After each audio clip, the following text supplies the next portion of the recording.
నైరుతి రుతుపవనాల రాక తర్వాత ఒక్కసారిగా వాతావరణంలో కొన్ని మార్పులు వస్తున్నాయి. తీవ్రమైనటువంటి అటు ఎండ, అదేవిధంగా హ్యూమిడిటీ కూడా ఎక్కువగా ఉన్నటువంటి పరిస్థితి ఉంది. అసలు వాతావరణంలో ఉన్నటువంటి మార్పులు ఏంటి? నైరుతి రుతుపవనాల మందగమనం ఏమైనా కొనసాగుతుందా? ప్రస్తుతం మనతో పాటు విశాఖ వాతావరణ కేంద్రం సైంటిఫిక్ ఆఫీసర్ తారా స్వరూప గారు ఉన్నారు. మేడం, అంటే అసలు దీనికి సంబంధించి ఈ నైరుతి రుతుపవనాల అంటే వచ్చేవి కానీ వెంటనే మందగమనం ఏమైనా కొనసాగుతుందా? ఏంటి వర్షాలు సడన్గా ఆగిపోవడం, ఈ వేడి రావడం వెనక ఆంతర్యం? ప్రస్తుతానికి అయితే నైరుతి ఋతుపవనాలు ప్రస్తుతం అల్పిరీడ్లో ఉన్నాయండి, అంటే మందగమనంలో ఉన్నాయి. మనకి యాక్చువల్గా రావాల్సిన టైం కంటే ముందు వచ్చిన ప్రస్తుతం మాత్రం అవి 29 తర్వాత దాని మూమెంట్ ఆగిపోయింది, ప్రాక్టికల్గా ఆగిపోయింది. అది దానికి కారణం బేలోని ఒక డీప్ డిప్రెషన్ వచ్చి అది క్రాస్ అయింది కదా బంగ్లాదేశ్లో. క్రాస్ అయిన తర్వాత దాని ప్రస్తుతానికైతే క్రాస్ అయ్యి అవన్నీ అయిన తర్వాత మనకి ఋతుపవనాల గమనం తగ్గింది, ఆగింది లాల్ పీరియడ్. ఋతుపవనాలకు సంబంధించి వన్స్ ఎంటర్ అయిన తర్వాత ఆంధ్రప్రదేశ్ మొత్తం అంతా కూడా ఋతుపవనాలు వ్యాప్తి చెందాయా, లేకపోతే అసలు పూర్తిగా రాకుండానే ఈ మందగమనం అనేది కొనసాగుతుందా? లేదు, మనకి ఆంధ్ర మొత్తం క్రాస్ అయిపోయింది. ఆంధ్ర మొత్తం 25, 26 నుంచి 27 ఆ ప్రాంతాల్లో 26 ప్రాంతాల్లోని మనకి రావడం అయితే కంప్లీట్గా మన రాష్ట్రానికి కవర్ అయిపోయింది. కాకపోతే ఏంటంటే ప్రస్తుతానికి లాల్ పీరియడ్ ఒక్కొక్కసారి అలా వస్తుంటుంది. లాల్ పీరియడ్ వారం రోజుల్లో మళ్ళీ ఇవి రివైవ్ అయ్యి మళ్ళీ నార్మల్సీ వస్తుంది. గతంతో పోలిస్తే ఎప్పుడు కొంత ఆలస్యంగా వచ్చే ఋతుపవనాలు ఈసారి ముందుగా వచ్చాయి. వచ్చినవి వెంటనే ఆగిపోవడం వల్ల, కంటే వాతావరణంలో ఏమైనా మార్పులు ఉండడం వల్ల ఈ సిచ్యువేషన్ ఏమైనా కొనసాగుతుంది? ఎప్పుడు కూడా లేటుగా వచ్చినా ఏదో ఒక సిస్టమ్ ఉంటే బే ఆఫ్ బెంగాల్లో అది ఫాస్ట్గా పైకి రావడానికి అవకాశం ఉంటుంది. అంటే మనకి bay of Bengal branch south west monsoon move అవ్వాలి అంటే మనకి ఏదో ఒక సిస్టమ్ అంటూ ఉండాలి. ప్రస్తుతానికి మనకి ఒక డీప్ డిప్రెషన్ ఉండడం వల్ల ఈ 28, 26 వరకు బాగా మూమెంట్ ఫాస్ట్గా వచ్చిన తర్వాత ఆ డిప్రెషన్ క్రాస్ అయిన తర్వాత ప్రస్తుతానికి గమనం ఆగింది.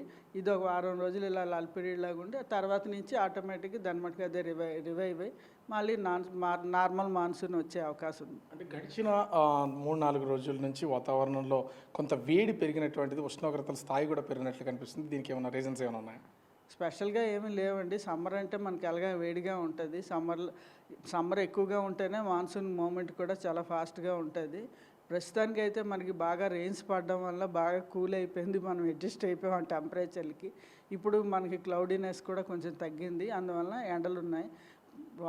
నైరుతి ఋతుపవన వానలు అయితే లేవు, కానీ మనకి ప్రీ మాన్సూన్ థండర్ షవర్స్ లాగా ఇలాంటి థండర్ షవర్స్ మాత్రం కంటిన్యూ అవుతున్నాయి. మొత్తం స్టేట్ వైడ్గా రాయలసీమలోని మనకి మొత్తం సౌత్ కోస్ట్లో ఆంధ్రప్రదేశ్, నార్త్ కోస్ట్లో ఆంధ్రప్రదేశ్లోని మనకి థండర్ షవర్స్ అయితే ఉన్నాయి. నార్మల్ మాన్సూన్ రెయిన్స్ మాత్రం లేవు, అంతే. ఈ ఉక్కపోత అసలు కారణం ఏంటంటారు? గాలి ఉండట్లేదు, తీవ్రమైనటువంటి ఉక్కపోత. ప్రజలు కూడా ఎట్లా కొన్ని జాగ్రత్తలు తీసుకోవాల్సిన పొజిషన్ ఏమన్నా ఉందా? ఇది అంటే సహజంగా జూన్ 15 వరకు ఈ ఉష్ణోగ్రతలు కొనసాగే అవకాశం కనిపిస్తుందా? ఇంకో 1 వీక్ వరకు ఇదే కండిషన్ కంటిన్యూ అవుతుందండి. ప్రస్తుతానికి అయితే హాట్ అండ్ హ్యూమిడ్ కండిషన్స్ వల్ల మనకి ప్రజలకి ఇబ్బందికరంగా వాతావరణం ఫీల్ అవుతున్నాం మనం. ఆ హాట్ అండ్ హ్యూమిడ్ కండిషన్స్ కూడా ఆఫ్టర్ 1 వీక్ రివైవ్ అయ్యి అప్పుడు మళ్ళీ మాన్సూన్ రివైవల్ అయిన తర్వాత మనకి కంఫర్ట్. అయితే టెంపరేచర్లు అయితే మాత్రం అతి ఎక్కువగా ఏమీ లేవండి. ప్రస్తుతానికి అయితే నార్మల్ టెంపరేచర్సే ఉన్నాయి. మాకు 50 ఇయర్స్ నార్మల్స్ ఉంటాయి, 50 ఇయర్ నార్మల్ టెంపరేచర్ వల్లనే ఉన్నాయి. కాకపోతే ఏంటంటే మనకి హ్యూమిడిటీ బాగా ఎక్కువయ్యి ఈ సీజన్లోని, కాబట్టి మనకి ఇబ్బందికరంగా హాట్ అండ్ హ్యూమిడ్ కండిషన్స్ వల్ల మనం బాగా ఇబ్బంది ఫీల్ అవుతున్నాం, అంతే.